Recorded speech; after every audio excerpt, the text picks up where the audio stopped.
안녕하세요, 성도 여러분. 축복누림교회 아침 큐티 시간입니다. 2026년 3월 5일 오늘 함께 묵상할 하나님의 말씀은 요한복음 10장 22에서 42절입니다. 제가 봉독하겠습니다. 예루살렘에 수전절이 이르니 때는 겨울이라. 예수께서 성전 안 솔로몬 행각에 거니시니 유대인들이 애워싸고 이르되 당신이 언제까지나 우리 마음을 의욕하게 하려 하니이까 그리스도이면 밝히 말씀하소서 하니 예수께서 대답하시되 내가 너희에게 말하였으되 믿지 아니하는도다. 내가 내 아버지의 이름으로 행하는 일들이 나를 증거하는 것이거늘 너희가 내 양이 아니므로 믿지 아니하는도다. 내 양은 내 음성을 들으며 나는 그들을 알며 그들은 나를 따르느니라. 내가 그들에게 영생을 주노니 영원히 멸망하지 아니할 것이요 또 그들을 내 손에서 빼앗을 자가 없느니라. 그들을 주신 내 아버지는 만물보다 크심에 아무도 아버지 손에서 빼앗을 수 없느니라. 나와 아버지는 하나이니라 하신대 유대인들이 다시 돌을 들어 치려 하거늘 예수께서 대답하시되 내가 아버지로 말미암아 여러 가지 선한 일로 너희에게 보였거늘 그 중에 어떤 일로 나를 돌로 치려 하느냐. 유대인들이 대답하되 선한 일로 말미암아 우리가 너를 돌로 치려는 것이 아니라 신성 모독으로 인함이니 네가 사람이 되어 자칭 하나님이라 함이로라. 예수께서 이르시되 너희 율법에 기록된 바 내가 너희를 신이라 하였노라 하지 아니하였느냐. 성경은 패하지 못하나니 하나님의 말씀을 받은 사람들을 신이라 하셨거든. 하물며 아버지께서 거룩하게 하사 세상에 보내신 자가 나는 하나님의 아들이라 하는 것으로 너희가 어찌 신성 모독이라 하느냐. 만일 내가 내 아버지의 일을 행하지 아니하거든 나를 믿지 말려니와 내가 행하거든 나를 믿지 아니할지라도 그 일은 믿으라. 그러면 너희가 아버지께서 내 안에 계시고 내가 아버지 안에 있음을 깨달아 알리라 하시니 그들이 다시 예수를 잡고자 하였으나 그 손에서 벗어나 나가시니라. 다시 요단강 저편 요한이 처음으로 세례 베풀던 곳에 가사 거기 거하시니 많은 사람이 왔다가 말하되 요한은 아무 표적도 행하지 아니하였으나 요한이 이 사람을 가리켜 말한 것은 다 참이라 하더라. 그리하여 거기서 많은 사람이 예수를 믿으니라. 아멘. 오늘 본문은 예수님께서 믿지 않는 유대인들과 대화하시는 장면을 담고 있습니다. 유대인들은 예수님을 향해 당신이 그리스도인지 명확하게 밝혀달라. 이렇게 이제 요구를 하는데 예수님께서는 이미 여러 차례 말씀하셨음에도 믿지 않는 그들의 불신을 지적합니다. 나아가 예수님은 자신이 행하는 여러 가지 선한 일들이 곧 하나님 아버지의 일을 증거하고 있음을 강조하시며 왜 그 증거를 보고도 자신과 하나님이 하나라는 사실을 믿지 못하느냐 반문하십니다. 이제 유대인들이 이제 그것을 듣자마자 감히 신성 모독을 한다며 예수님을 돌로 치려고 합니다. 본래 유대인들은 하나님을 향한 신앙에 굉장히 이제 열정적이었고 특히 유일신 사상을 갖고 있었기 때문에 우상 숭배 그리고 다신론적 주장을 결코 용납할 수 없는 죄악으로 여겼습니다. 예수님이 다른 사람도 아니고 이제 유대인이었기 때문에 나와 아버지는 하나이다 이렇게 이제 말씀하신 것은 다시 말해서 유대인의 관점에서는 도저히 받아들일 수 없는 이제 정말 있을 수 없는 그런 신성 모독으로 느껴졌을 겁니다. 만약에 이제 이방인들이 그렇게 얘기를 했다면 뭐 그냥 다른 신들 유대인 입장에서는 뭐 거짓 신들과 자기가 하나다 뭐 이렇게 주장하는 것에 대해서는 별로 그렇게 신경 쓰지 않았을 텐데 감히 우리가 믿는 하나님과 자기가 하나다 이러니까 견딜 수가 없었던 거죠. 그러자 예수님께서는 시편 82편을 인용하시면서 유대교 전통에서도 이 하나님의 뜻을 수행하는 사람들에게 신이다라는 어떤 표현이 사용되었음을 언급하시면서 그들에게 답변하셨습니다. 그러니까 이 율법을 가르치고 그리고 또 이 재판을 수행하는 자들을 가리켜서 이 시편에 보면은 신의 아들들이라고 이제 지칭했던 그런 관습들을 이제 상기시킨 거죠. 특히 시편 82편 1절은 이 하나님, 이 엘로힘이 이 재판장들, 다시 말해서 여기 또 이제 엘로힘이라고 되어 있어요. 이제 엘로힘이 엘로힘을 이렇게 이제 이렇게 판결한다 이렇게 이제 기록하고 있거든요. 모아서. 그러니까 같은 단어를 쓰긴 했지만 시편 82편의 이제 본래 내용은 이 좀 통치를 그르친 이 지상의 이 통치자들, 지도자들을 이제 하나님께서 꾸짖으시는 내용을 담고 있습니다. 예수님께서 이것을 이제 인용하심으로써 굉장히 중의적인 지금 메시지를 우리에게 던져주고 계시는 거예요. 한편으로는 예수님 자신을 이제 하나님의 아들이다, 나와 아버지는 하나다 이렇게 이제 말하는 것은 내가 다른 것이 아니라 바로 하나님의 뜻과 일을 이 땅에 온전히 이제 구현하고 있다. 이것을 지금 알려주고 계신 거예요. 그렇게 말하는 게 있어서 당연하다는 거죠. 그리고 다른 한편으로는 지금 현재 하나님의 뜻을 대행한다고 자처하면서도 정작 엉망진창으로 이제 통치하고 게다가 이 예수님을 몰라보는 이 당시 종교 지도자들의 이 영적인 무지함을 은연중에 지적하신 겁니다.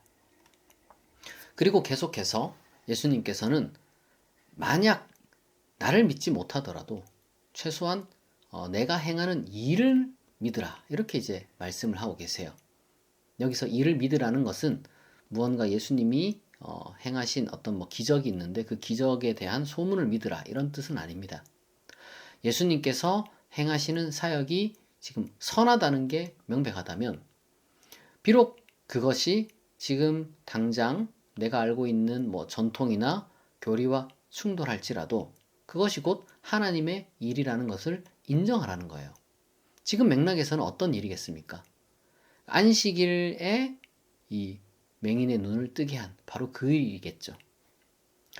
그러니까 우리는 종종 기존의 전통이나 관습 그리고 익숙한 교리에 얽매여서 지금 우리 곁에서 일어나는 선한 일을 하나님의 뜻으로 받아들이지 못할 때가 있습니다. 그러니까 전통, 관습, 뭐 여기에 맞추어진 것은 하나님의 일이라고 생각을 하는데 그런데 그런 것과 조금 충돌한다거나 아니면 거기서 이제 벗어난 그런데 하나님의 어떤 그 선한 일이라고 하는 것은 이제 아무리 하나님의 선한 일이다 이렇게 말을 해도 하나님의 뜻이라고 생각을 잘 못하는 거예요. 그러니까 교회 안에서 일어나는 일만 이제 하나님의 일이고 그 밖에서 일어난 일은 하나님의 일이 아니라고 내지는 뭐 하나님의 일이라고 생각을 못하는 거죠. 그러니까 이러한 좀 경직된 태도라는 것은 결국에는 뭐 문화 충돌이라든지 아니면 세대 갈등이라든지 뭐 이런 것을 특히 신앙 공동체 내에서 이렇게 이제 일으키는 주요 원인이 되기도 합니다. 그러면 우리가 이제 오해를 하면 안 되는 게 하나님은 과거에는 잘못되었고 지금 하시는 일만 하나님의 일이냐 이렇게 이제 오해할 수가 있습니다. 그리고 또 뭐 반대편에서는 하나님은 과거에 행하신 일이 하나님의 일로서 이제 하나님이 드러나신 거고 지금 일어난 일은 그 하나님의 일이 아니다. 왜냐하면 과거와 다르기 때문에.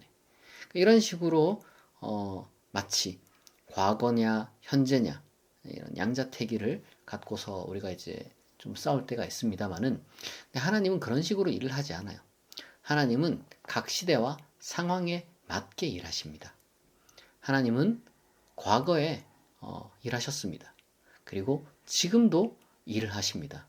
그러나 때때로는 하나님은 과거에는 이렇게 일하셨지만 현재는 다르게 일하실 수도 있다는 것을 우리가 믿어야 된다는 거죠. 그러면 무엇이 하나님의 일일까? 헷갈릴 수 있잖아요. 과거와 다르면. 예수님께서 그 기준을 정해 주십니다. 뭐냐? 바로 선한 일이냐 아니냐 이걸 보면 된다는 거예요. 우리는 흔히 선과 악의 기준이라는 것이 이 모호하고 어렵다 이렇게 이제 말합니다. 물론 어렵죠. 물론 모호하고 굉장히 이제 쉬운 게 아닙니다. 그러나 냉정히 되돌아보면 모든 상황이 그런 건 아니거든요. 모든 일에 있어서 선악 기준이 불분명한 것이 아니라 때로는 내가 책임 없는 회색 지대에 머물고 싶어서 누가 봐도 명백한 그 경계를 의도적으로 흐리고 있는 것은 아닌지 되돌아볼 필요가 있다는 겁니다. 당시 유대인들은 이 안식일 준수라는 율법과 그리고 예수님이 행하신 선한 일 사이에서 이 갈등을 겪었습니다. 그러나 우리는 잘 알죠. 그들은 형식에 얽매여서 정작 그 율법이 가르치고 심어주고자 했던 그 생명 구원과 이 사랑의 실천을 놓치고 말았던 겁니다. 오늘날에도 이것은 우리에게 동일한 도전이 될 수 있습니다. 우리가 고수하고 있는 원칙이라는 것은 소중한 거예요. 그런데 혹시나 그것이 하나님의 선한 역사를 생명 구원과 사랑 실천이라는 어떤 그런 하나님의 일을 예수님께서 행하신 바로 그 일을 가로막는 장벽이 되고 있진 않은지 돌아보아야 합니다. 예수님은 하나님의 아들이시며 하나님과 하나이신 분입니다. 그분을 믿는다는 것은 예수님이 행하신 일을 하나님의 역사로 받아들이고 또 그 일을 우리 삶의 현장에서 높이며 또한 모범을 따라 동일하게 구현해 나가야 한다는 것을 의미합니다. 그러므로 우리는 마땅히 선한 일에 힘써야 하고요. 또 다른 사람이 행하는 선한 사역을 기꺼이 응원해야 합니다. 때로는 우리의 관습이나 선입견이 선한 일을 가로막거나 머뭇거리게 할 수도 있습니다. 그러나 하나님은 우리가 익숙한 형식을 뛰어넘어 지금 이 순간에도 살아 역사하시는 자신의 그 선한 뜻에 우리가 온전히 동참하기를 원하신다는 것을 우리가 기억해야 할 것입니다.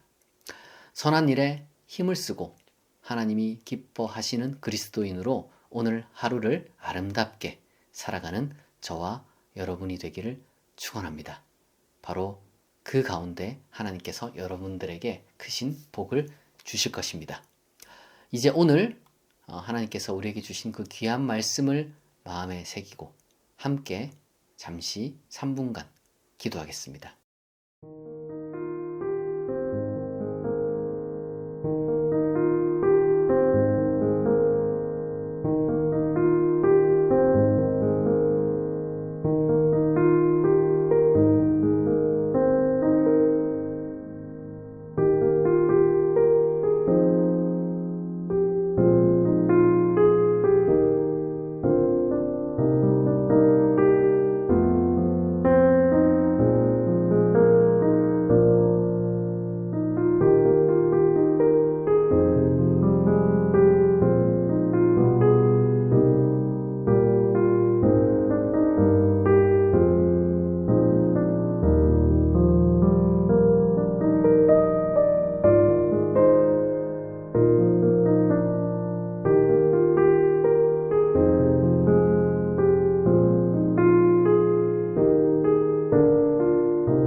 사랑의 하나님 아버지, 우리가 때로 스스로 세운 기준과 전통의 틀에 갇혀 지금 이 순간 우리 삶 속에서 일하시는 하나님의 선한 일을 알아보지 못했음을 고백합니다.